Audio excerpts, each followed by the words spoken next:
Good evening, everyone, and welcome. Welcome to our viewers in the future on YouTube or wherever you may be watching this. Hi, Mom and Dad, and hi to all of my friends in Houston at the Cathedral of Our Lady of Walsingham. Special greetings to you. Tonight we talk about Newman's other writings other than his sermons and his poetry and his letters and his hymns. So I'm going to start with the most important writing, I feel, in his Anglican period. As you can see on the handout, we have, again, the division of his writings between the Catholic period and the Anglican period. In the Anglican period, I'm going to talk about tract 90.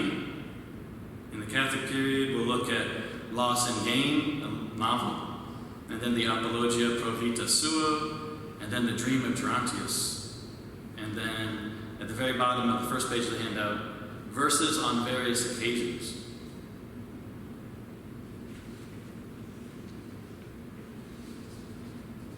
To talk about tract 90, first we must know a little bit about the 39 articles of the Church of England.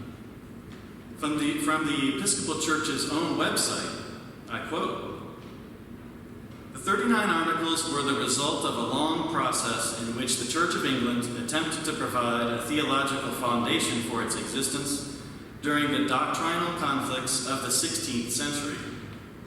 In other words, for the Protestant rebellion. The conflicts arose from the competing views between Protestants and Roman Catholics, as well as controversy within the Church of England itself. The articles are not a creed, nor are they a confessional statement, such as those produced by the churches of the Reformation. They seek only to provide a basic consensus on disputed points and to separate the Church of England from certain Roman Catholic doctrines which were regarded as medieval abuses or superstitions. At the same time, however, they affirmed other aspects of Christian belief which were held in the Roman Catholic Church."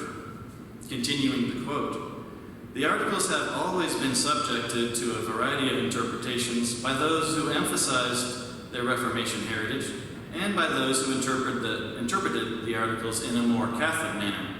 The most controversial interpretation of them was made by John Henry Newman in his tract 90. He was at that time a leader of the Oxford movement. Newman interpreted the articles virtually in accordance with the teaching of the Council of Trent. Shortly after writing tract 90, Newman joined the Roman Catholic Church." Continuing the quote, "The Church of England required the clergy to subscribe to the articles until the last century. Subscription to the articles is now required only in a general sense of the Church of England, in the Church of England.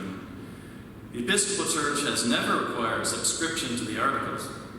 They now appear in a section called Historical Documents in the back of the Book of Common Prayer. The status and authority of the articles has often been a subject of debate among Anglicans.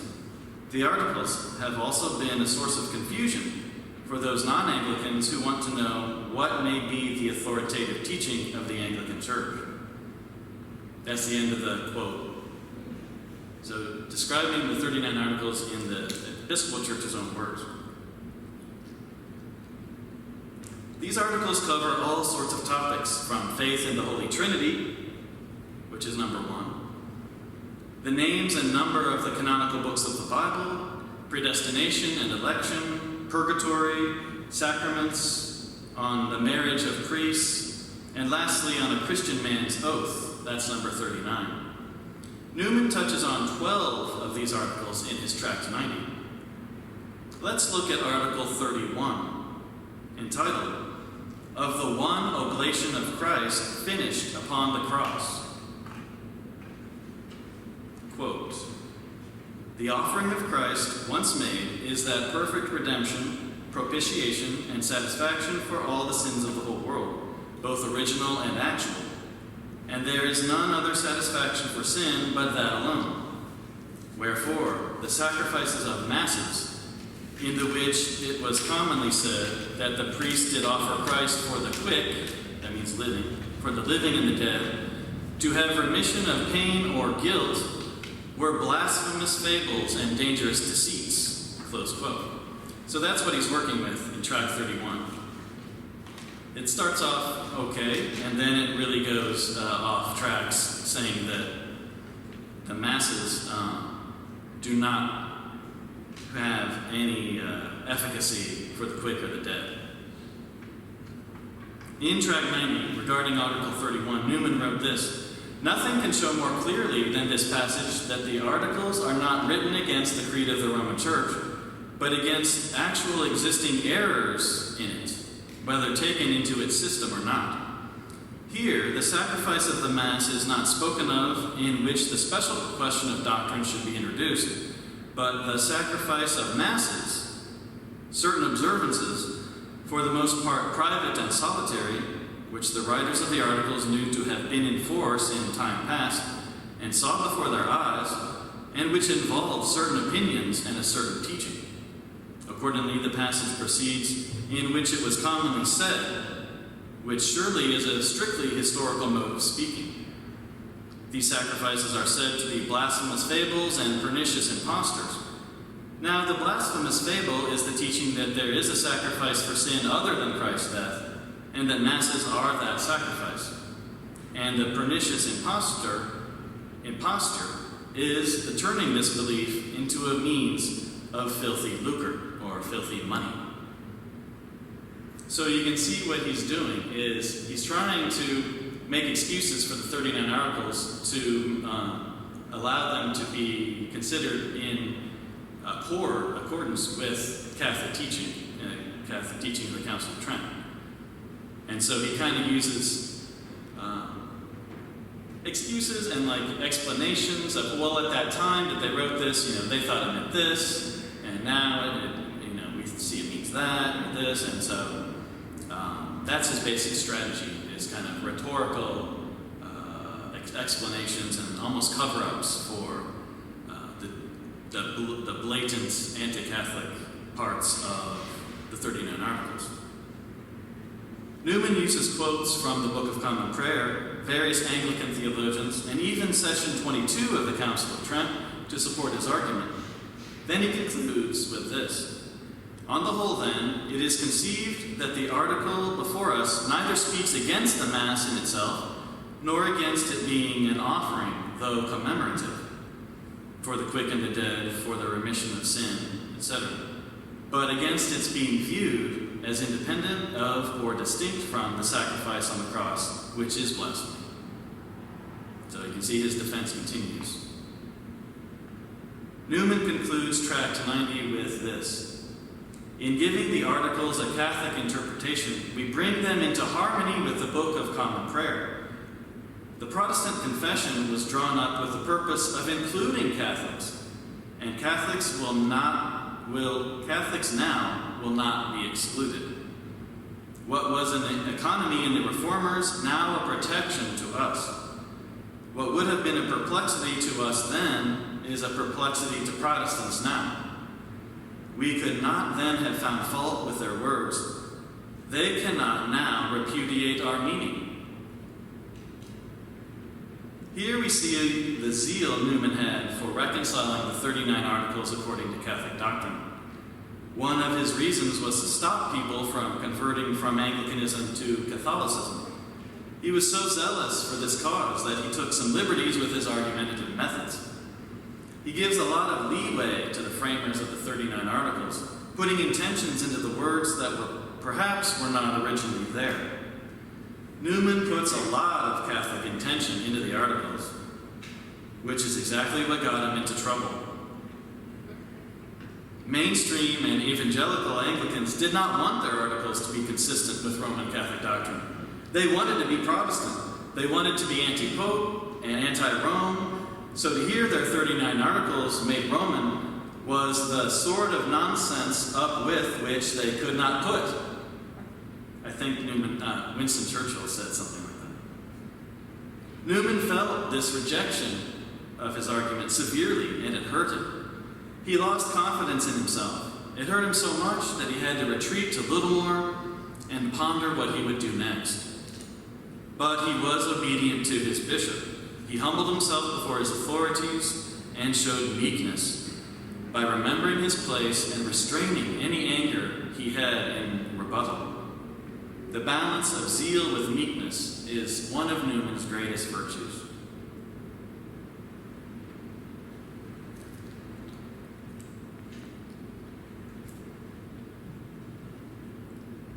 Now we'll talk about loss and gain.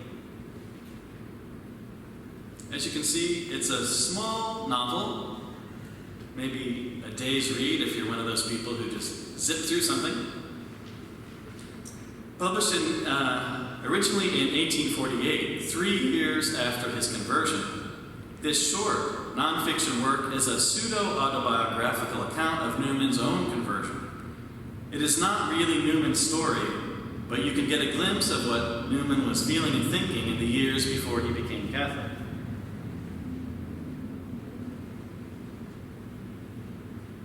Loss and Gain tells the story of Charles Redding, a young Oxford student who tries to avoid cliques and religious factions, but he soon finds that he is feeling inclined toward Roman Catholicism. Redding arrives at Oxford University planning to follow the advice and example of his father, and to submit to the teachings of the Church of England without becoming involved in any of the factions. Redding is inclined toward a form of latitudinarianism, which is those that believe that it was not necessary and could be harmful to adhere to any specific doctrines, liturgical practices, or church organizational forms, as did the Puritans. That's latitudinarianism in one sentence. His conversations with his friend Sheffield convince him, however, that there must be right and wrong answers in doctrinal matters. To follow the right views, Redding seeks a source of church authority and is disappointed to find only party dissension and extreme Protestantism. Furthermore, Redding begins to have doubts about the 39 Articles, to which he must subscribe to take his degree. His doubts are briefly dispelled following the death of his father, but return soon afterward. In particular, several brief encounters with Willis, a former Oxford peer who converted to Catholicism, greatly excite and trouble Redding. He confesses his doubts to his sister Mary, who does not understand them and loses trust in her brother. When Redding finally decides he must convert, his sister Mary, his mother, and several family friends express resentment and anger. This is very much parallel to Newman, who had a sister Mary, and his sister and his mother also rejected his conversion. Newman actually uses the phrase, coming out of shadows into realities, which is a foretaste of Newman's own epitaph, out of shadows and images into the truth. He uses that to describe Redding's gradual conversion. Redding travels to London, and on the train ride, he receives encouragement from a Catholic priest, the first he had ever met. While in London, Redding is confronted by emissaries from various religious and philosophical sects, who, hearing about his departure from the Anglican Church, want to recruit him for their own causes. Ultimately, however, Redding arrives at the Passionists' monastery, where he joins the Catholic Church. Remember, Blessed Dominic Barbary, who received Newman, was also a Passionist, so there's that little connection there. On the train to London, Redding has the following conversation with the Catholic priest, this portion coming at the end. So this is a long clip or quote from the book. His companion looked round curiously at him and then said quietly, "Depend on it, there is quite evidence enough for a moral conviction that the Catholic or Roman Church, and none other, is the voice of God." "Do you mean," said Charles with a beating heart, "that before conversion one can attain to a present, abiding, actual conviction of this truth?" "I do not know," answered the other, "but at least he may have habitual moral certainty." "I mean a conviction, and one only, steady, without rival conviction, or even reasonable doubt, present to him when he is most composed and in his hours of solitude, and flashing on him from time to time, as through clouds. When he is in the world, a conviction to this effect: the Roman Catholic Church is the one only voice of God, the one only way to salvation." way of salvation. Then you mean to say, said Charles, while his heart beat faster, that such a person is under no duty to wait for a clearer light? The priest said, he will not have, he cannot expect clearer light before conversion. Certainty, in its highest sense, is the reward of those who, by an act of the will and at the dictate of reason and prudence, embrace the truth, when nature, like a coward, shrinks. You must make a venture. Faith is a venture before a man is Catholic. It is a gift after it. You approach the church in the way of reason. You enter into it in the light of the Spirit. There was nothing in all this exactly new to Redding, but it was pleasant to hear it from the voice of another, and him a priest. Thus he had sympathy and authority, and felt he was restored to himself. The conversation stopped. After a while, he disclosed to his new friend the place for which he was bound, which, after what Charles had already been saying, could be no great surprise to him. The latter knew the superior of Saint Michel, and taking out a card, wrote upon it a few words of introduction for him. By this time they had reached Paddington, and scarcely had the train stopped, when the priest took his small carpet bag from under his seat, wrapped his cloak around him, stepped out of the carriage, and was walking out of sight at a brisk pace. That's the end of the snippet.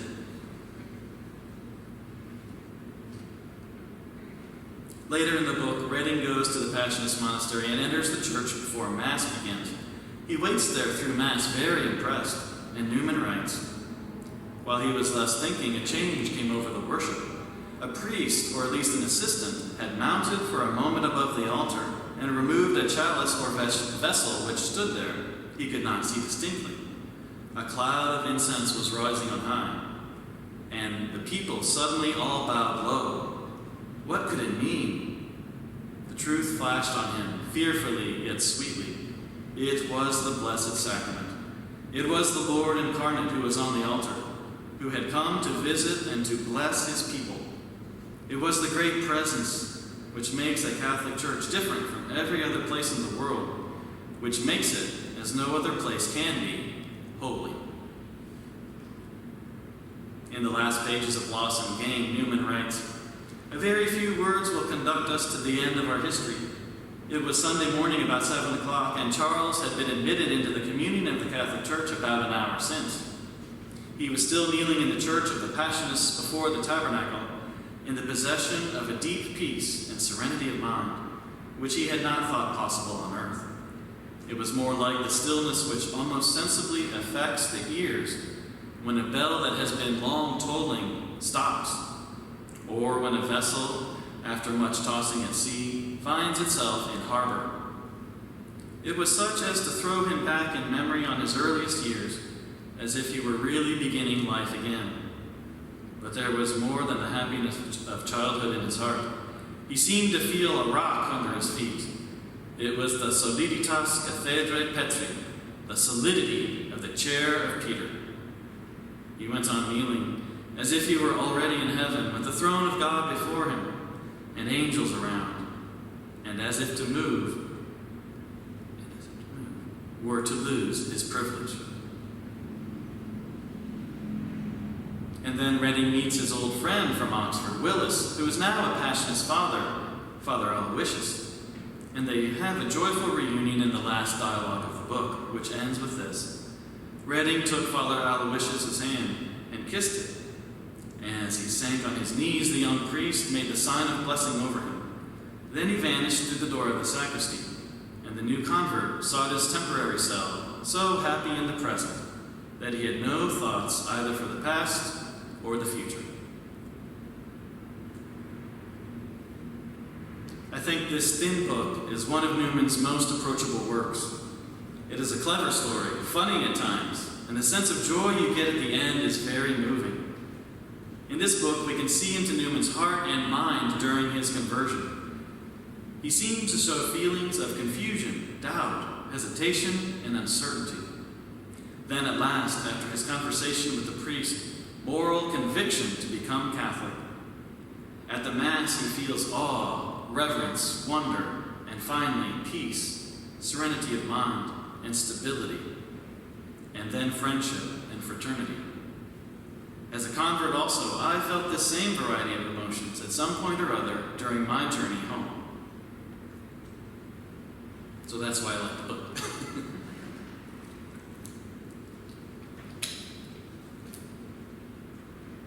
And if you've been to Oxford, you can identify with the locations he speaks about.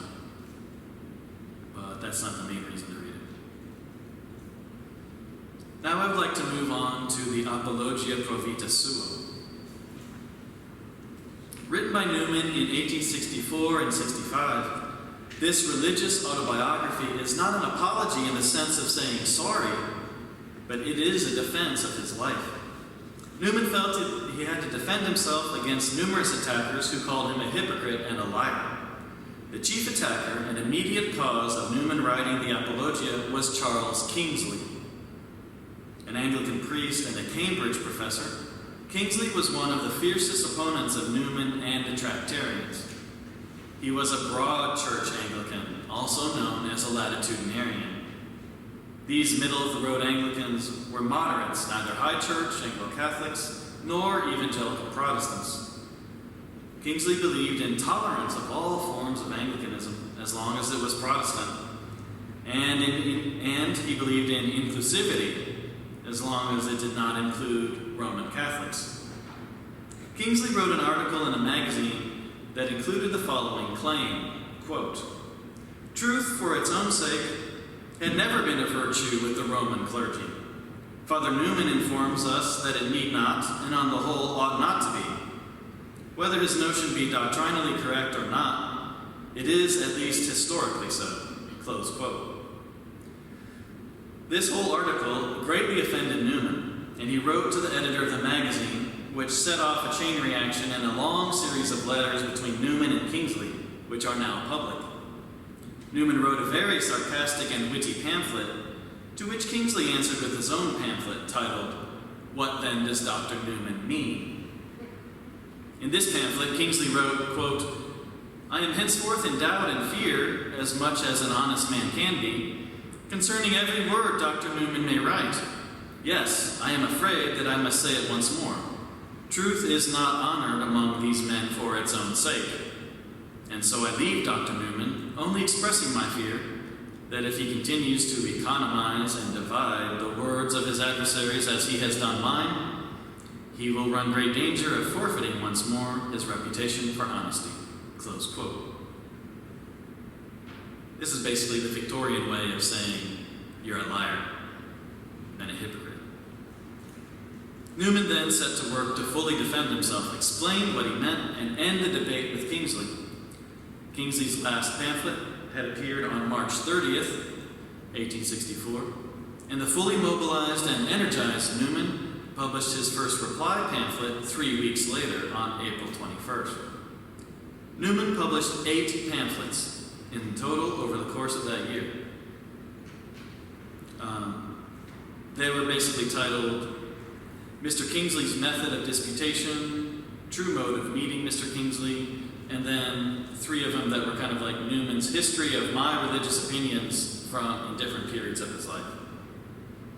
A second edition of these pamphlets were published in 1865 as a book.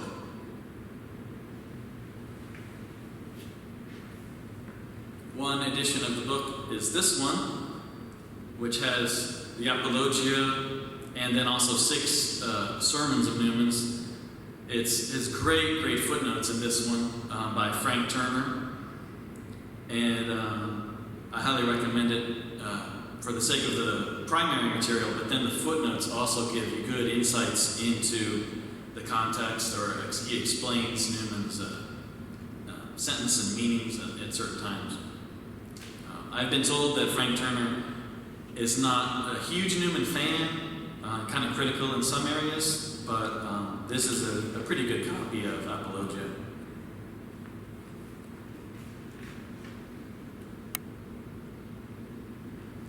The 1865 version omitted the first 2 polemical parts directed at Kingsley, which were replaced by a preface, and it had an appendix containing a series of notes, none of which referred to Kingsley.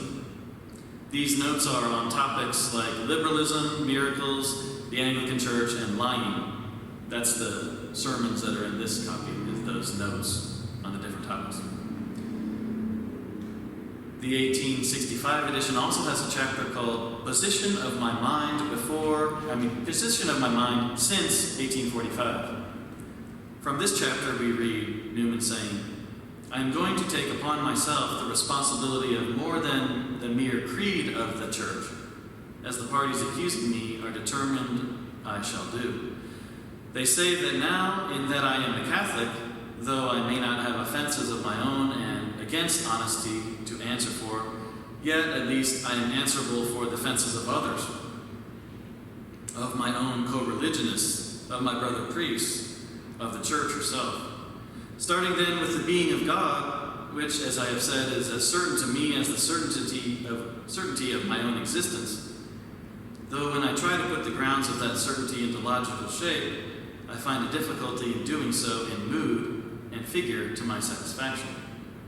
I look out of myself into the world of men, and I see there a sight which fills me with unspeakable distress. The world seems simply to give the lie to that great truth, of which my whole being is so full, and the effect upon me is, in consequence, as a matter of necessity, as confusing as if it denied that I am in existence myself. If I looked into a mirror and did not see my face, I should have the sort of feeling which actually comes upon me when I look into this living, busy world and see no reflection of the Creator. This is to me one of those great difficulties of this absolute primary truth to which I referred just now. Were it not for this voice speaking so clearly in my conscience and in my heart, I should be an atheist or a pantheist or a polytheist when I looked into the world. I am speaking for myself only, and I am far from denying the real force of the arguments in proof of a God, drawn from the general facts of human society and the course of history.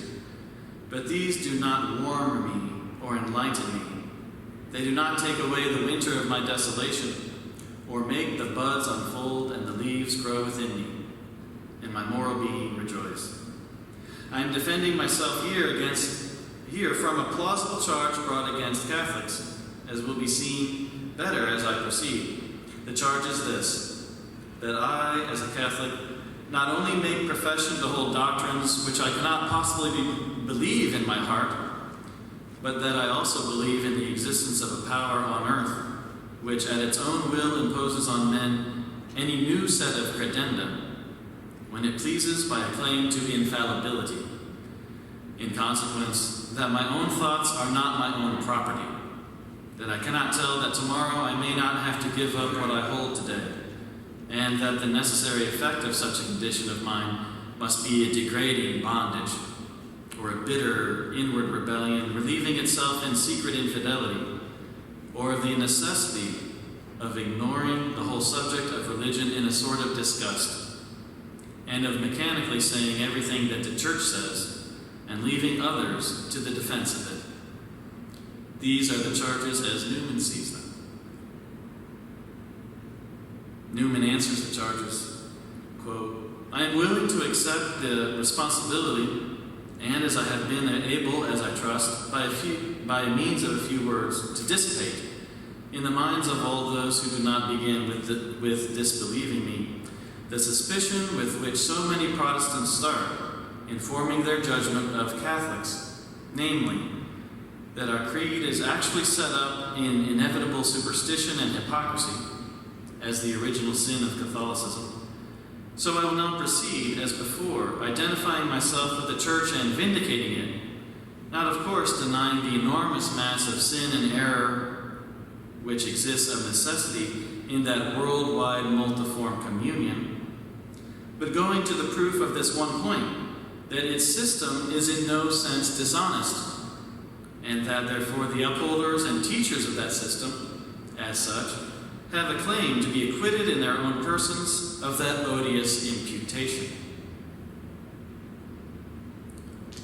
One of the doctrines that Newman is most famous for is that of conscience. I see apologia as a detailed look into Newman's. Newman explains himself and his beliefs at these various stages in his life in such a detailed way that you can't help but admire him for his honesty and his transparency. He wrote in Apologia, quote, "A man in his own person is guided by his own conscience, but in drawing out a system of rules, he is obliged to go by logic and follow the exact deduction of conclusion from conclusion, and must be sure that the whole system is coherent and one." Close quote. It is that profound and wonderful synthesis, that human blending of Newman's heart and conscience, that makes him so appealing to me and many others. Of course, in Apologia, he speaks of his conversion, and about that he writes, "I have nothing more to say on the subject of the change in my religious opinions. On the one hand, I came gradually to see that the Anglican Church was formally in the wrong. On the other, that the Church of Rome was formally in the right. Then, that no valid reasons could be assigned for continuing in the Anglican, and again, that no valid objections could be taken to joining the Roman. Then I had nothing more to learn. What still remained for my conversion was not further change of opinion, but to change opinion itself into the clearness and firmness of intellectual conviction."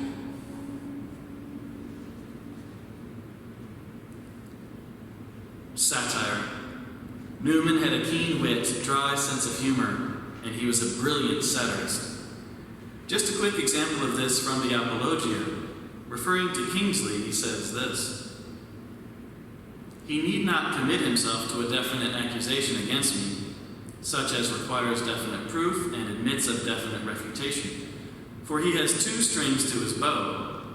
When he is thrown off balance on the one leg, he can recover himself by the use of the other.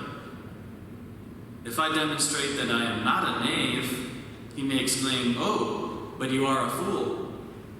And when I demonstrate that I am not a fool, he may turn round and retort, 'Well then, you are a knave.'" With Apologia, Newman won the war with Kingsley. The book was a hit with the public, and Kingsley became bitterly resentful of Newman's successes.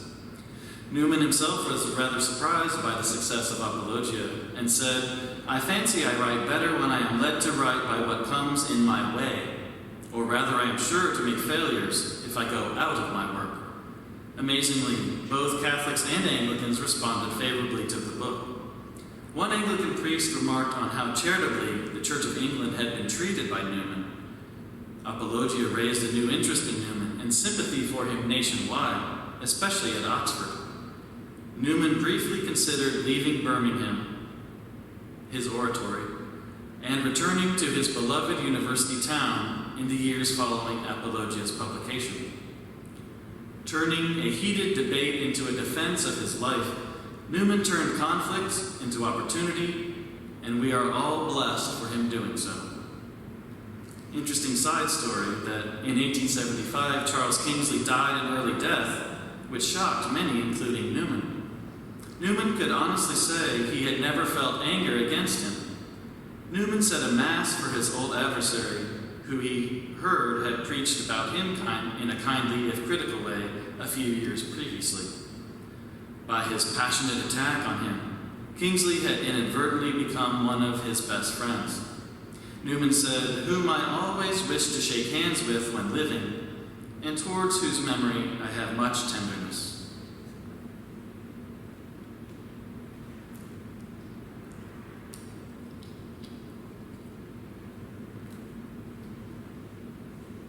Now I would like to talk about two of Newman's works on Athanasius.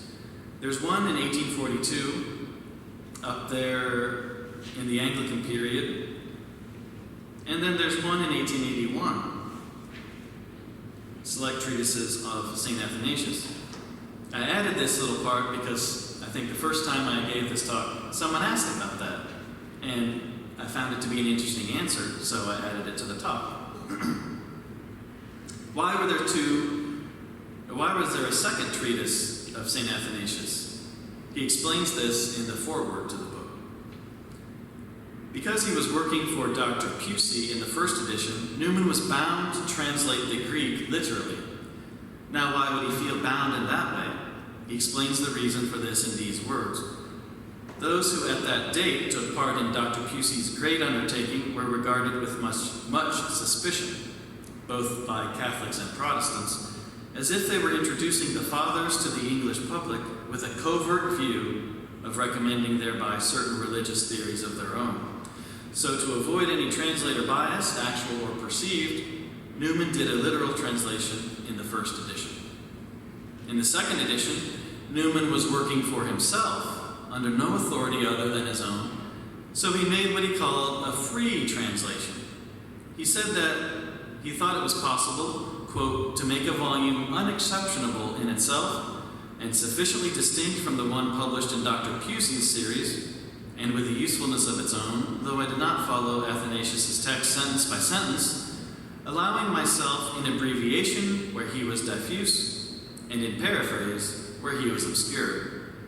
So an example of this is a long sentence in the first translation, which was literal. It goes like this in English. For irreligiousness is utterly forbidden, though it be attempted to disguise it with artful expressions and plausible sophisms. But religiousness is confessed by all to be lawful, even though presented in strange phrases, provided only they are used with a religious view, and a wish to make them the expression of religious thoughts. With that in mind, here's his later free translation. Disguise it as you will by artful terms and plausible sophisms. Impiety is a sin, but represent the truth under ever so strange a formula. While it is truth, it at least is piety. So you can see the artful kind of different approach he made to that second translation. Now let's move on to his poetry. Firstly, The Dream of Gerontius. This 1865 poem is the personal and spiritual story of a dying man. Gerontius, whose name in Latin simply means old man. The man dies and his soul is escorted by his guardian angel through judgment and toward purgatory, past some demons who taunt him, and then into the presence of some angelic choirs, but finally to purgatory with other souls who are aided by their angels. It is a long poem, not on the scale of Dante's Divine Comedy, but over 10 pages if one were to print it from my favorite website, newmanreader.org. There are 12 characters or parts in the poem, including the soul of Gerontius, his priest, his angel, some demons, and 5 different choirs of angels. It begins by Gerontius on his deathbed asking those around him for their prayers because he cannot pray for himself. He expresses his faith in the famous words that have become a favorite hymn.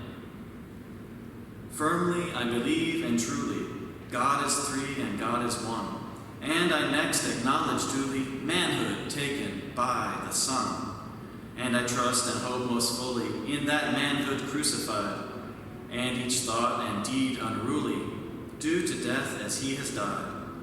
Simply to his grace and holy, light and life and strength belong, and I love supremely, solely, him the holy, him the strong. His priest is there, and the priest prays this: Go forth upon thy journey, Christian soul. Go from this world, go in the name of God, the omnipotent Father who created thee. Go in the name of Jesus Christ our Lord, Son of the living God who bled for thee. Go in the name of the Holy Spirit who hath been poured out on thee. Gerontius then dies, and his soul feels a strange refreshment, and he hears the prayers of the priest. Later in the poem, we hear the first choir of evangelicals singing the hymn that is in so many hymnals today. Praise to the holiest in the height, and in the depth be praised. In all his words most wonderful, most sure in all his ways. To us his elder race he gave, to battle and to win, without the chastisement of pain, without the soil of sin. And there are 3 more stanzas in that first choir evangelicals. Each of the 5 choirs sings a slightly different set of verses of this hymn, but the first verse is always the same. Praise to the holiest in the height, and in the depth be praised. In all his words most wonderful, most sure in all his ways. The guardian angel says farewell to Gerontius' soul in the last 2 stanzas of the poem. Angels to whom the willing task is given shall tend and nurse and lull thee as thou liest, and masses on the earth and prayers in heaven shall aid thee at the throne of the Most Highest. Farewell, but not forever, brother dear. Be brave and patient on thy bed of sorrow. Swiftly shall pass thy night of trial here, and I will come and wake thee on the morrow. What this poem shows us about Newman is his deep Catholic sense of the supernatural, of the afterlife, and the efficacy of both prayers and masses for the dead. It's a compliment to his poetry that 2 hymns were derived from this poem and found their way into the Episcopal Church's 1940 hymnal, the St. Michael hymnal, and over 130 other hymnals.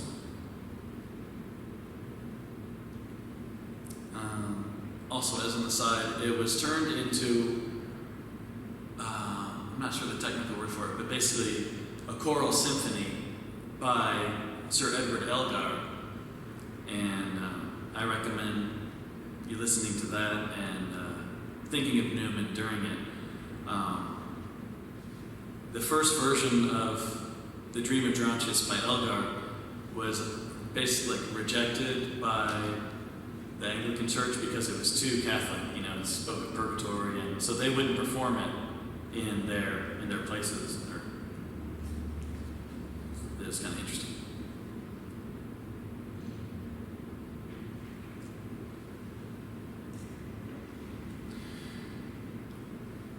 Moving on, published in 1867, Verses on Various Occasions has over 170 poems, hymns, and verses by Newman as original works or his own translation. Verse number 90, ironically, is titled by Newman, The Pillar of the Cloud, but its more familiar name will become obvious once I begin to read it. Lead, kindly light, amid the encircling gloom, lead thou me on. The night is dark and I am far from home, lead thou me on. Keep thou my feet, I do not ask to see the distant scene, one step enough for me. I was not ever thus, nor prayed that thou shouldst lead me on. I love to choose and see my path, but now lead thou me on. I loved the garish day, and spite of fears, pride ruled my will, remember not past years. So long thy power hath blessed me, sure it still will lead me on. O'er moor and fen, o'er crag and torrent, till the night is gone. And with the morn those angel faces smile, which I have loved long since and lost a while. This was a poem Newman wrote while returning by ship from his Mediterranean trip, during which he visited Rome and was enthralled with its beauty, but also the trip across Sicily during which he almost died.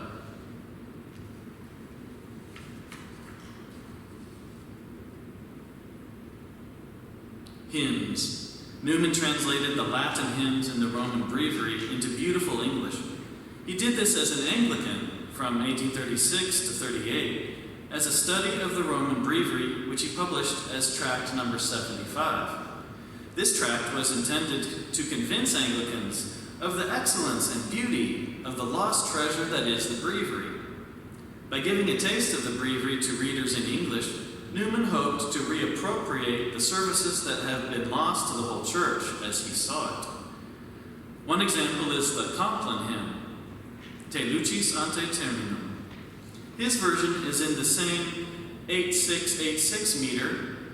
That refers to how many syllables are in each line of a stanza. So you got 8 syllables, then 6 syllables, 8, then 6, which is the same meter as Praise to the Holiest in the Height, Amazing Grace, and O God, Our Help in Ages Past.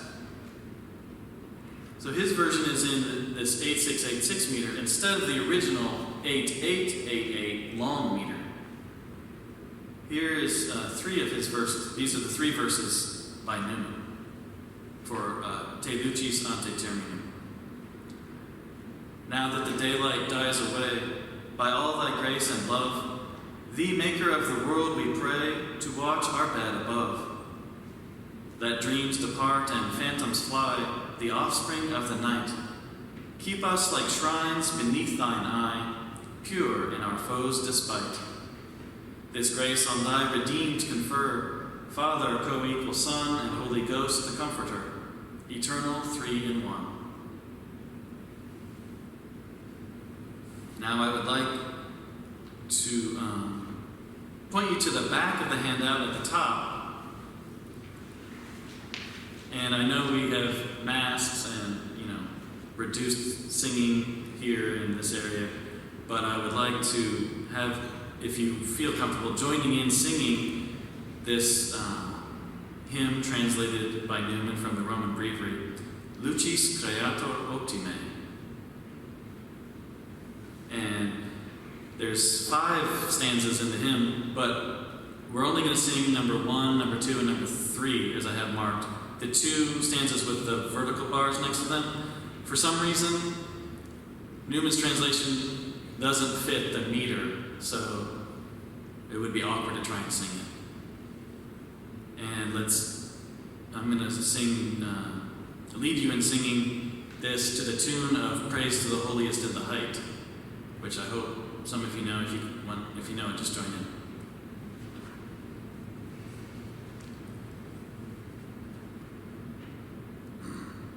Father of lights, by whom each day is kindled out of night, who when the heavens were made didst lay their rudiments in light.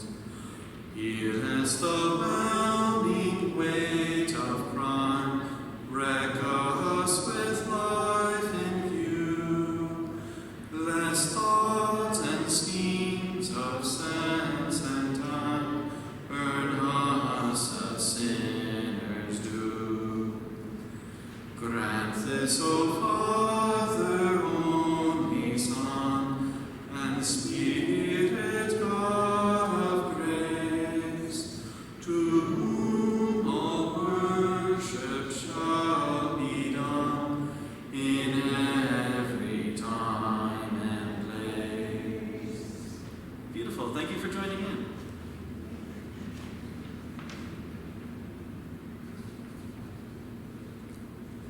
Lastly, I would like to talk about Newman's letters. Newman was a prolific letter writer, and he saved all his letters that he wrote and received. No email back then, but if there had been, he probably would have filled up his Gmail account rather quickly. Thanks for laughing.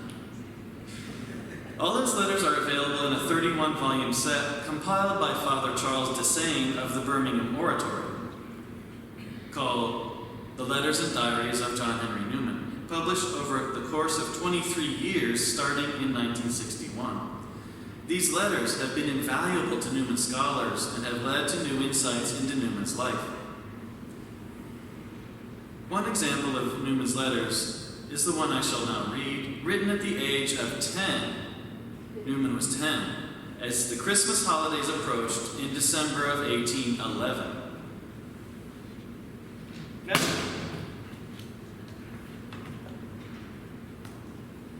I just dropped my water bottle, but it landed upright, so no cleanup necessary. Speaking of his letters and that 31-volume set, that led to Ian Carr writing this biography, which is very heavily based on the letters and diaries. So if you want a Newman letter-based detailed biography, pick this up and read it. I haven't even gotten all the way through it. My bookmark is right about halfway. But I've used it. It's a great reference. So even if you don't read it, it might be good for reference if you're a Newman maniac like me. Oh yeah, I'm supposed to read some. Here we go. It's on page 2, which is right at the beginning of his life. He's 10 years old. He writes, "Dear Aunt, the joyful 21 again approaches when our books are closed according to delightful custom, and when I hope for the additional pleasure of seeing you all well and happy at home. Already in imagination I pay my respects to the mince pies, turkeys, and the other good things of Christmas. In the meantime, the notches on my wooden calendar diminish apace, but not so the duty and affection with which I am, dear Aunt, yours ever, John H. Newman." Just thought that was a cute little example of his early letter writing artistry and wit. Then if you look at the back of my handout, there is a reprint of his letter to Alfred Paul Curtis. This is in Newman's handwriting, and it was in 1872. And this has a special connection. I have a special connection to this letter, and that's why I picked it to put on the back of this handout, just so I could talk about it. Long story short, Alfred Paul Curtis was an Episcopal priest, and one time was the rector of my home parish, Mount Calvary Church in Baltimore, Maryland. Father Curtis decided he must leave the Episcopal Church, and then he renounced his Anglican orders and was a layman and seeking what he should do, and he went to England and met with different experts, priests, and spiritual guides over there in England, including John Henry Newman. He met Alfred Paul Curtis at the Birmingham Oratory, and Newman helped him to convict his conscience to become Catholic, and also gave him some guidance of don't join such and such religious order, because Curtis was thinking of joining, I forget who, it doesn't matter. But he said, go back to America and become a priest. Newman exhorted him, encouraged him to seek the priesthood of the Catholic Church. And so this is a letter from Newman stating that I, John Henry Newman, superior of the Oratory of St. Philip Neri in Birmingham, certified that Alfred Paul Curtis of Baltimore, in the United States of America, sometime a minister of the Protestant Episcopal Church, was received by me to the church, or maybe reconciled by me to the church on the 18th April 1872, having previously made abjuration of his errors and received conditional baptism in my presence. John H. Newman. And then from so Curtis became a Catholic priest, and then ended up becoming the second bishop of Wilmington, Delaware, and was very close with the Visitation Sisters there in Wilmington, and they commissioned this biography of Curtis to be written. And it's kind of appropriate that on the day when we celebrate the memorial of St. James Francis de Chantal, who was the founders of the Visitation Nuns, I get to talk about Bishop Curtis, who was so close with the Visitation Nuns in Wilmington.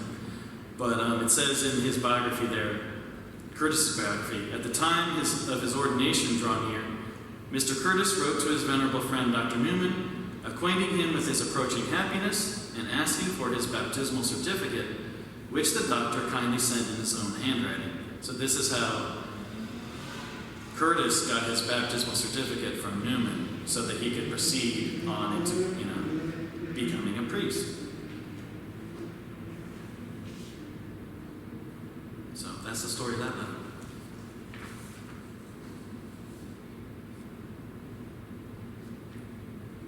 I know this very short look into Newman's writings, poetry, and letters is just the tip of the iceberg, and I hope I have inspired you to pick up and read something by Newman. It's such a long list of things, and if you don't know where to start,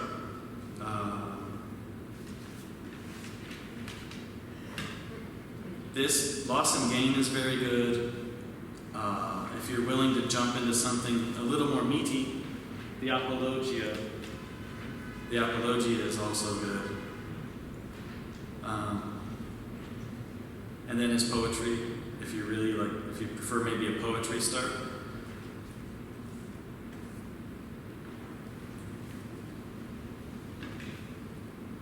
Next week, we will conclude this 4-part lecture series by looking at Newman's prayers, meditations, and devotions, which is truly, truly where the light of his sanctity shines brightest.